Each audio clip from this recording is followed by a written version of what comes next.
बिस्मिल्लाहिर्रहमानिर्रहीम। वही हुआ जिसका डर था। जैसा कि ये एमडी कैट का एक प्रोसेस चल रहा था और एडमिशन का जो प्रोसेस था, यूएचएस ने जो ही एडमिशन प्रोसेस को ओपन किया तो उसमें 2023, 2024 और 2025 की जो एमडी कैट को इंक्लूड किया गया। 2023 और 24 की वैलिडिटी जब मानी गई और उसमें कोई रिलेटिव मार्किंग या एडजस्टमेंट नहीं की गई तो खदशा था कि 2025 के जो स्टूडेंट्स हैं वो कोर्ट में चले जाएंगे।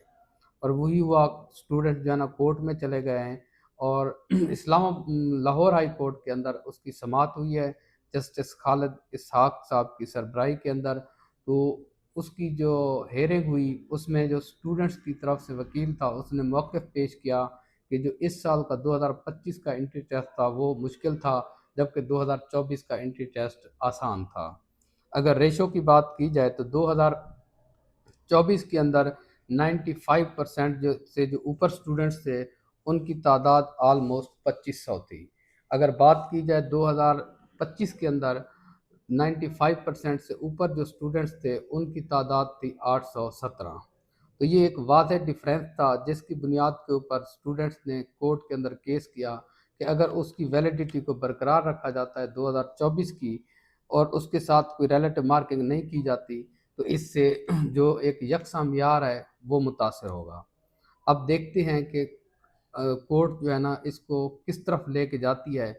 इनिशियली जब 7 नवंबर को समाअत हुई तो कोर्ट ने जो वकील था उसको कहा कि 10 नवंबर तक आपके पास टाइम है, आप अपने दलाइल और अपना वर्क मुकम्मल कर लें।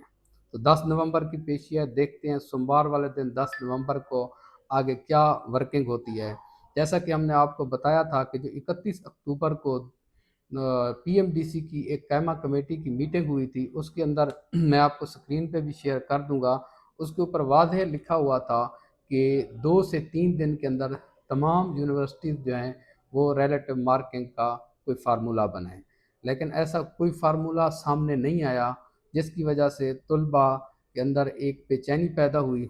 अगर मैं अपनी बात करूं तो हमारे लिए तमाम तलबा अजीज़ हैं, चाहे वो फ्रेश हैं या रिपीटर हैं।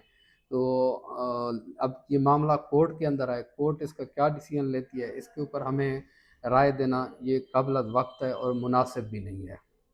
लेकिन जहाँ तक बात की जाए कि इस चीज़ का खदशा था और वही हुआ कि स्टूडेंट्स अब कोर्ट में चले गए हैं, क्योंकि उसमें एक मौक़िफ़ ये भी अख्तियार किया गया कि 2025 के अंदर जो टोटल मार्क्स थे वो 180 थे, जबकि 2024 के अंदर 2023 के अंदर ये टोटल मार्क्स 200 थे। अब उसके हवाले से कोर्ट के अंदर बज़ाहिर तो ये सारा प्रोसेस जो चल रहा है ये पीएमडीसी एक्ट के तहत चल रहा है। जो एक्ट होता है उसको अमूमन कोर्ट्स जो है ना वैलिड करार देती हैं, लेकिन अगर वकील ने कोई जो तलबा की तरफ से दरख्वास्त दायर की गई है अगर अच्छे दलाइल दे दिए और अच्छी लॉजिक्स पेश कर दी तो कोर्ट उसके ऊपर डिसीजन कर सकती हैं। जो भी फैसला होगा वो इंशाल्लाह हम आपको अपडेट करेंगे। Thank you very much.